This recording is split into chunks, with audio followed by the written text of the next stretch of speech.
Hello, welcome to Perimenopausal Athletes and Beyond. We are here to talk to experts in female physiology, nutrition, training, recovery, the full gamut on how to elevate our performance, how to feel good, how to, be in health and to have fun, really, because that's what we're about. So today we are joined by the beautiful Julie Young. So welcome, Julie. I'm so glad you could be here with us. Thank you, Tennille. Thank you for including me in this project. It's very exciting. Well, let me tell you, when I found Julie, because she wrote, she often does work for Fast Talk Labs, a really great podcast and a forum and information and articles. And she wrote an article called "Does Your Menstrual Cycle Affect Your Training?" And I was like, oh yeah, okay. So this woman knows something. She's done some digging and I want to know more. Well, that was just the beginning. So Julie is a coach and she has her master's of sports science and human performance. She is the director of the Kaiser Sports Medicine Endurance Lab. So we'll get her just to give us a little bit more information on what that means. She is the columnist for Velo News. And I mentioned Fast Talk Labs already, but not only that, she decided at some point, we're going to figure out how this all came together, but became a certified specialized body geometry bike fit technician and a certified medicine of cycling bike fitter. And just to add to all those professional accolades, she is a former 12-year world tour pro and US national team cyclist. She happens to run as well, 50K trail running national champion, current US single speed national champion, current single speed record at Leadville mountain bike 100. This woman does it all. So we are in very good hands in learning about and really digging into the training aspect and how do we train as women in perimenopause and beyond. And first, can you just give us a tiny bit of detail on just your how you've come into this and how things have progressed to being a professional in so many things? Like, were you always just sport? Yeah, I think as a kid, pretty shy kid, like I always sought out sport. And I think sport was kind of a voice for me, an expression, and just always seeking it out, like whether it was swim team or little league or, alpine ski racing, soccer, just always, trying to pursue sport. And my parents just supported me, like never forced me, but just always supported me. And so this has always been in my blood. And, it's just carried on and just, it's always been an important outlet. And I think an important expression for me. And you obviously have just a thirst for knowledge because a woman of that many, you've dug into the science of it, which is really important to this series, is understanding and how to translate the science, evidently. Can you tell us a little bit about what you do as a director of the Sport Medicine Endurance Lab? Yeah, and kind of back to the thirst for education. I think for me, when I transitioned away from my career in cycling and wanted to pursue, the coaching side of it and get involved with the physiologic practice and biomechanical practices, it was just, I cannot base my guidance on others on a study of one, so I really needed to, and for me, I think for good or bad, we are in this age of really tons of information, easily accessible information, but is it good information? And I want to feel so solid in the information and guidance I'm giving my clients. So, and I just love learning. I just love that every day you can learn and improve and, improve your practice in different ways. So, that was the reason I really have pursued education, different outlets of education, just to really complement the the practical experience as an athlete. Yeah. What I do at the Kaiser Sports Medicine Endurance Lab is a range of physiologic testing. So from lactate and VO2 max to, now what's becoming pretty popular is the metabolic efficiency testing, Hmm. resting metabolic, as well as motion capture, bike fit, and gait analysis. Wow. And is that like it is pretty also phenomenal that you are an incredibly accomplished cyclist in your own right, and then you became an incredibly accomplished runner as well. And you find that in those sports that you are doing, that they translate. I mean, your heart doesn't know the difference when it's beating. Like it just kind of keeps beating, right? Well, hopefully. And like, do you find that you're really translating what you learned on the bike into your run, or is there a lot of difference there that you are coming up against? I think it's totally similar, and I train, like I did some cross country ski racing too, and it's the same. The concepts are the same, like in terms of how you build the engine and how you like get that pointy end of the fitness. So I think the concepts are exactly the same. I think with running, it's a tricky because you're dealing with ground forces and you have to be, I think with cyclists, they should also be doing this, but I think with runners, there's a higher potential for overuse or traumatic injury. And I think we need to be super mindful of good mechanics and good like pre and post run, warm up, warm down, that sort of thing. I just think that runners can't get away with as much as like a cyclist can. Yeah, really interesting. I think it's just important to point out, like we can, as we talk about training, because the listeners here in this forum they can come from like such a wide range. It's not just for it's endurance athletes and mountain climbers and people that want to go and go hike up a volcano, and we all are training in some way or something, or we put exercise into our day, and it doesn't matter what you're doing. That's what I basically is like. It's the same. It's the physiological taxing, the strain, the recovery that we're dealing with. Yeah. Neat. Well, and I think too, no matter like who you are, there and your ability level, your goals, there still has to be a good system to it. Training's not rocket science, but you still have to have a good system. And I think too, I don't know about you, Tennille, but I think one of the hardest things is getting athletes to rest and being okay with rest. Like I'm like, hey, rest is training, so I think just helping, like, again, no matter ability or goals, like the formula is pretty similar. I mean, it changes in some respects, but pretty similar. Yeah. And then understanding, I mean, a lot of these women as well that are listening have a whole lot of other things going on in their life and have to understand that component as well. And what does that mean? And that stress coming into it. So let's get into, can you tell us, I think it would be worthwhile, I really wanted to dig into that article that you wrote, because as we go into perimenopause, women are still getting their cycle. Although it might be going a little bit different, crazy, lengthening, it's all over the map. So, but I think it's really worthwhile for us to understand first, how did you come, like, what was the process in writing this article? And tell us a little bit about the science that was or wasn't there as you were delving into it. Yeah, it was really an interesting process for me. That's why I love working with Fast Talk is, again, it's kind of another opportunity. It's almost like school again, because you get to really dig deep into the science. And, when I first came into this, thought about this topic, it was like the first thing that comes to my mind is Stacey Sims, because she's at the forefront just in the general population. And I had this opportunity to talk to a friend of mine, Dr. Dana Liss, who is just a force to be reckoned with. She's the nutritionist for the NBA Kings and the NBA Warriors, as well as the Israeli startup World Tour team. And so I spoke with Dana, and she like guided me to the work of Dr. Kirsty Elliott Sale and Dr. McNulty.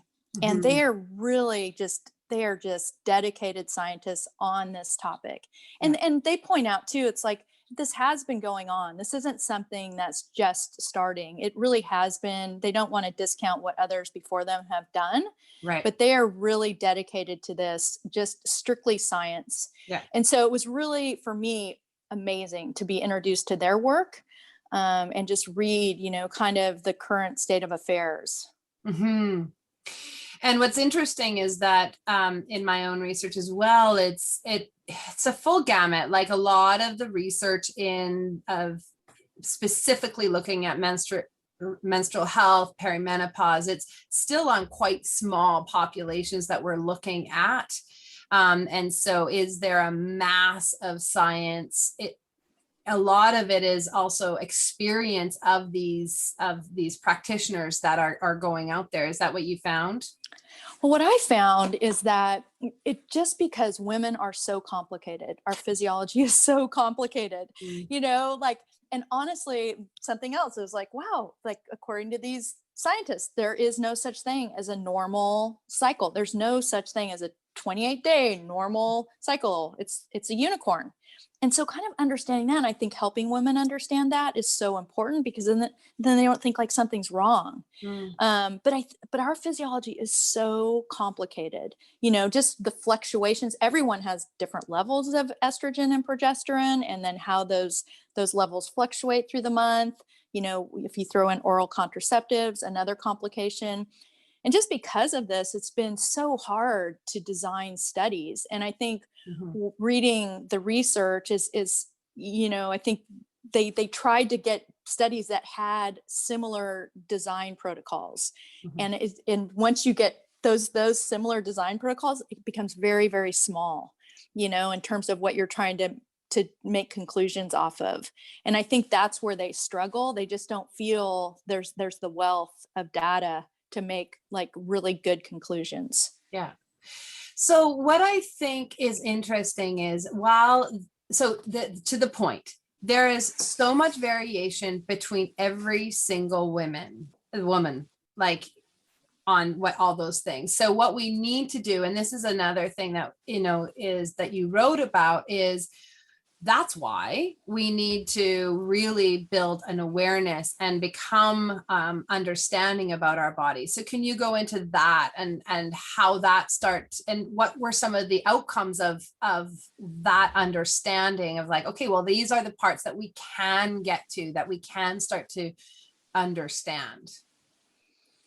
Yeah, I think, what I take from this is that, and there's probably more than this, but kind of generally like two lines of thought right now. Like some folks that are advocating like women should kind of in some ways almost dictate things around their menstrual cycle, like training and racing and that sort of thing. And then another pool of people that say, no, we don't know enough right now to say definitively this or that, but really empower women with understanding themselves like individually, like, and then give them some strategies to be proactive, and rather be controlled and dictated by their cycle, control their cycle. And I think that's important. As a coach, I think the mental side of sport is often disregarded and overlooked. And to me, when you tell an athlete like, hey, this thing you can't control is going to control you, like, to me that sends the wrong message. And Mm-hmm. I think women, like in sport, we have to be so mindful to nurture like sound, like positive mindset. And I think when you Yeah. say something like that, it becomes a distraction. And I think, so for me, like, I'd prefer to take the tact where we empower women to better understand themselves, and then what they can do. And the thing is too, like, we don't have to say, hey, these are just generalizations. It's just because, Tennille has this experience doesn't mean Sarah's going to have this experience. Mm-hmm. And I think when it can kind of be scary, like, oh my gosh, what if I have cramps the day of nationals or Right. whatever? And maybe that's not your experience. So Right. I think really empowering athletes with, hey, start logging. Let's figure out like, how do you respond? And let's then have some strategies in place to mitigate those less favorable effects if they do exist. Yeah, I think that is exactly. So as a coach, that's what you're doing, is you're saying, first and foremost, you're an individual. Like, let's get to know you. Welcome to training. Like, we have no idea, right? It, like, is that your approach? So when you first take in an athlete, it's all right.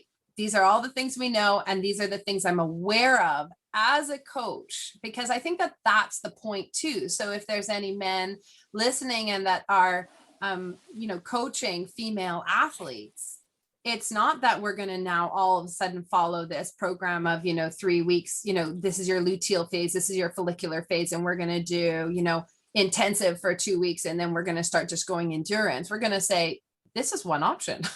It might work for you, or it might not. Is that that's what I'm hearing you say, that that's the result, sort of? Yeah. And honestly, Tennille, it's like anything else, right? Like, it's all individual. Yeah. Like the nutrition, the coaching, people's schedules, how they tolerate, how they adapt. Like, it's so individual, and this is no different. Like, it's just, and I think it's great. I think a lot of times people just want the black and white and want to be told like this is how it goes. But I mean, taking time to understand how you operate and how you respond, like that's the best approach. And how empowering to start to learn your body. Absolutely. And 100%. And, I always think about this because, like, when I had coaches, oftentimes I'd be like, okay, I hired this person. I should just listen, carte blanche, right? And then I've just realized, for me, this relationship, it's collaboration all the time, and you're always, like, for me, always relying on that feedback, whatever it is. So it creates just more of that intimate relationship with your athlete, like, in terms of really having a better collaborative relationship. Do you feel like, because you've been in sport for such a long time, have you seen, and like, so you're a coach now, you were coached, how has that shifted for you and what you are seeing just generally, like personally and generally? I just think, for me, like, I think about back my time on the national team, and it was kind of a mess because, like, national teams, they need the immediate results. And I just remember just feeling like just yanked around, like, okay, we have a hold of the Eastern Germans training program. We're going to do that this year, and so it's just like, you felt like you're on this big zigzag. And Right. for me, it just didn't feel, kind of as we were discussing, it just wasn't holistic. It was all about time on the bike and not the other parts, like the mindset, the nutrition, the off bike stability, mobility. I just didn't feel like that was there. And now I feel like we're just so much more holistic in the way we approach training. Do you think that you becoming a coach, is that, like, why did you become a coach? Was that to inform and to do better for the athletes that you have? And Probably. And I also think I just loved my experience as an athlete, and we talked about just even as a kid. And I think for me, sport was so formative in my life and in my character building. And I think it's so positive, no matter where, like, kids or adults, where they go with their sport. I just think it's such a positive influence on life. So for me, that was probably the biggest motivator for me to get involved, is just kind of share, like, how positive sport can be in life. But I also think it's really awesome to be able to hopefully help people or save people from making similar mistakes. Like we talked about, like, I mean, I just remember finishing, most of my career was in Europe, and finishing stage races and eating carrots and mustard. It's like, really? Like, that's what you ate? Like, horrible, like, Right. terrible. So it's Yeah. just like all these darn experiences that you just want to save people from. Yeah. When Julie mentions that, when we talked about it, it's because we actually had a whole like half an hour discussion before, and it was like, how did we come into this? What is this series about? And it was like, well, because I failed so much. And we both, that really resonated. So that's what Julie's mentioning. So okay, I before we run out of time, I also really wanted to tap into some of your knowledge about bike fitting. And maybe it's bike fitting, but I want to kind of extrapolate so people that aren't, cyclists can also understand, okay, well, these are some of the things that might be interesting to think about as females, getting onto a bike, maybe for the first time, maybe as a seasoned expert. And when you are doing this work, what are you noticing? Are there as many differences between men and women than women and women? And how do we think about that? How do we approach that? Yeah, I love bike fitting because, I think it's crazy, but people don't understand how important it is to like the experience, you know? And I think about women, and I think a lot of times like in my just stories of bike fitting, and oftentimes the husband buys the bike for the wife off eBay or something, because it was a deal. Yeah. And it's like, oh my gosh, I can't possibly make this bike fit. And but it's important, like in terms of, again, experience. Like if someone wants to continue to ride and have fun, they have to be comfortable on their bike. So like, and I'm kind of going off on a tangent as to your question, but I just think, No. there's reasons to get a bike fit. And I think I'm biased, but I think people just underestimate how important it is. I think they think, oh, there's no impact, there's no injury potential with biking. But the minute you lock your foot onto that pedal, and you're locked at the hip, like there's a huge potential for overuse injury at the knee. Like you figure like in an hour 80 rpms, it's like, I forget, it's like 4,800 revolutions or impacts on that knee. Yeah. And so you need to make sure like those joints are in a position that are loaded the way they should be loaded. So there's that. I think too, like what I love about the bike fit process is it's more than just manipulating the equipment. It's really, again, empowering the athlete with like why posture is so important, why they need to do the off bike work, because good posture is going to help them develop more power. It's going to help them avoid back issues and that sort of thing. I think in terms of like differences of men and women, our bodies are just like, and this is anecdotal, this really hasn't been proven, but like women typically have longer torsos and shorter legs. And so, I think there is a lot to be said for the bike industry and building bikes that are women specific. I think that's a good starting point. I'm not saying it's necessary. Like I ride a men's road bike and it's fine, but I think that's a good starting point. I think for me, one thing, like all my years of riding and being sponsored and being just like, hey, take this bike and ride it. Like the saddle is so important. It's like the most important starting point. And, women have a little bit typically wider sit bones. And so a woman comes in for a bike fit and she's on a 135 millimeter saddle. It's like, wow, you need like a 155, because I mean, that really sets the precedence in terms of, how you're going to pedal, like in terms of alignment, your back, like as if you give preferential treatment to one sit bone and the paraspinals are having to work overtime, so things like that is just, it's critical. And then, kind of again, back to like anatomy and women's stance width and just making sure like good hip knee toe alignment, and what we can do like with the pedal spindle in that regard to make sure, again, the joint is loaded the way it should be. Yeah. And do you, okay, two questions. As women age, does their bodies assumingly continuously change just like anybody's would? So getting a bike fit once might not quite cut it, or it's a little bit of a leading question, I suppose. Thanks, Tennille. That's a good one.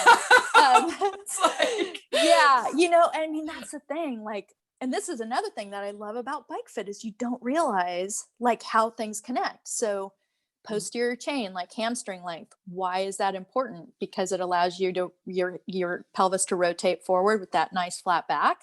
But so if people are, sitting a lot and maybe things are like we're getting tighter, like that's really what's going to change bike fit. And again, I think it's super important. If we want to encourage people to ride more, first and foremost, they have to be comfortable. And if they're like, man, back hurts, neck hurts, you're not going to ride your bike. Yeah. Well, I love it because again, like who knows who's listening to this, but if you've never been on a bike, you don't know. And then you get on, you're just like, this is the most uncomfortable thing ever. How does anybody get through this? Well, yeah, it could be, and you might need to get some help. And that's a starting point, right? And do you encourage the people that come to you, like, do you get it to a point and say, you know what, we are going to keep working until you are comfortable on the bike? Yeah. And typically what I prefer to do is start really liberally, because you adapt, so if someone has tight hamstrings, let's bring the front end up and Right. back, and let's let you ease into that, as opposed to trying to push yourself into a position which you're going to resist. Yeah. So start high, and adapt to that, and then, like, hey, I'm feeling pretty good, I've been doing my off bike work, and then we can take that front end down like one ring. How's that feel? Awesome. Ride it for a little bit. Yeah. Yeah. I love that. I love that there's progression in everything that we do. And I think it's an important point, like as a coach, progression in everything that we do. True. Right. And Absolutely. it doesn't, and that includes that. Yes, it may be an optimal, like if we think about how to get to performance, might be optimal, like all those people in TT bikes. Do you go directly into a TT? So TT is, for people that don't know, is like you're basically down on your handlebars and you're, as aerodynamic as you possibly can be, but maybe you don't start there. Right? Yeah. Yep. Yeah. Really cool. Oh gosh. Okay. So this happens to me every time. I just want to ask so many more questions, but we are going to ask you your rapid fire questions. Okay. Are you ready? Okay. I think so. Give us one moment of courage. Okay, so I may go on a tangent here. Good. And I apologize if I do, but there's a quote by Martin Luther King that I really like, that I think totally applies. For me, it does. If I cannot do great things, I can do small things in a great way. So I think about courage. Like, courage does not have to be like leaping off a mountaintop and, parachuting down. Like, to me, it's the small things throughout daily life.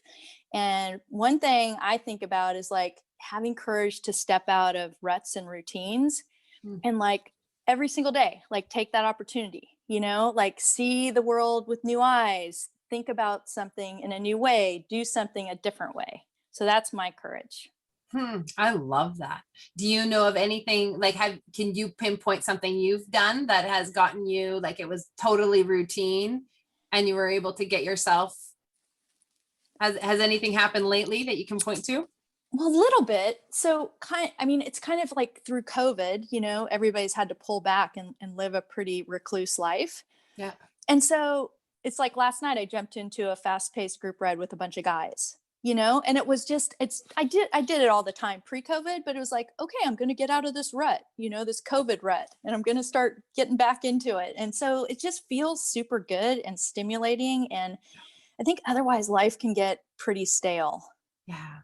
I just want to point out to our listeners how phenomenal it is that here we have, Julie Young. And I don't know, we can go back to her accolades as an athlete, she US national team cyclist, and it took courage for her to get back out and into the group. And I just really want to recognize and acknowledge it, because we sometimes have this idea, it's just like, oh yeah, but she's got it all, she's got it figured out. Yeah, she's got experience, but it's still taken something, and that we all share in it to step up. So thank you. I'm really glad I asked you to, pinpoint something, because it's important, right? Because we share in it. That's a really good point. Because I do think sometimes people stand off and go, oh, it's so much easier for Tennille. Like it's just, it comes easy, but we're all going through the same things. Yeah. When we can share, it'd be like, man, I was so nervous. Like, I see it all the time with my race team. It's amazing. All right. Tell us one thing that you are grateful for right now. I am so grateful to be physically active. Like I just every day, so grateful for that for so many reasons. And again, I think COVID I knew this before, but has really emphasized to me that it's so much as much my mental health as physical. And it's just my sense of community, and just, it's like free entertainment, the things you get to see and places you get to go. And I'm just like so grateful for it, no matter what it is, like taking the dog for a walk in the evening, like just grateful for that. Yeah. And it's movement. It's not always about going and doing Leadville. Totally. 100%. But it is the movement of every day that is so enriching. Beautiful. Yeah. What is one piece of advice that you would have for yourself if you were approaching or in perimenopause? Like, so now where you're at now, what would you continuously like wish you told yourself, or that you would tell yourself now even? I mean, I think the one thing for me is just, I think our society just automatically defaults to judging and limiting and profiling based on a number, Mhm. and I think the number age. And I think for me, it's just like, I'm not going to let what people like think about me, or what people think, how they think I should be acting, or what they think I should be doing dictate what I do. Mhm. Like, for me, that's super important. Like, I'm not out there to prove a point. Yeah. I want to be able to continue to kind of march to my drum and do those things that make me feel fulfilled and satisfied and content, and allow me to thrive every single day. And sometimes you don't really fit that profile, and I don't want to fit that profile, Right. because I do think it's pretty gnarly. Like, I really do. Like, I think the limits and the profiling that goes on with age. And I think the other thing too is just like we talked about the menstrual cycle. Like, I think women are told, oh, you're gonna experience this in menopause or perimenopause. And like, again, it's individual. Like, don't set yourself up just to accept those generalizations. Right. Yeah, I really appreciate that. I think this interview has been really important for people to have a good starting point and understanding, okay, how do I now take on all this science? How do I listen to this whole series? Because it will set people up to hear for them, for their own bodies, for their own minds, and recovery for themselves. So is there anything else that I need to be ensuring that our listeners know about where to find you, and where can they find you if they're interested in learning more about what you do? Well, I have website, Julie Young Training, Cool. and then have Instagram, and Facebook is kind of falling off the falling off a bit, but more Instagram. Yeah. Perfect. All right. Well, they will definitely come in and find more of you. I look forward to more conversations, and thank you so much for Thank you. joining us. So Thank you, Tennille. I really appreciate you including me. awesome. Take care. Bye-bye. Bye.